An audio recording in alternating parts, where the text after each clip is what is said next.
और दूसरी बड़ी खबर का रुख कर लेते हैं जो कि शिमला से आ रही है, जहां एचपीयू पहुंचे हैं सीएम जयराम ठाकुर, जिनका शानदार स्वागत किया गया। सीएम जयराम ने यहां आजादी के नायकों को लेकर आयोजित प्रदर्शनी का भी जायजा लिया। तो इस वक्त की बड़ी खबर आपको शिमला से दे रहे हैं। शिमला से बड़ी खबर, जहां पर एचपीयू पहुंचे सीएम जयराम ठाकुर, मुख्यमंत्री जयराम ठाकुर का इस मौके पर शानदार स्वागत किया गया।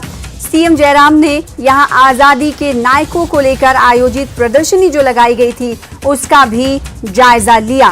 तो इस वक्त की बड़ी खबर आपको शिमला से हम आपको दे रहे हैं, जहां पर मुख्यमंत्री जयराम ठाकुर पहुंचे और उनका इस मौके पर शानदार भव्य स्वागत किया गया।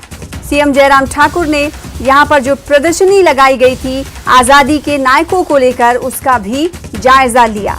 जी हां, शिमला से इस वक्त की बड़ी खबर आपको दे रहे हैं।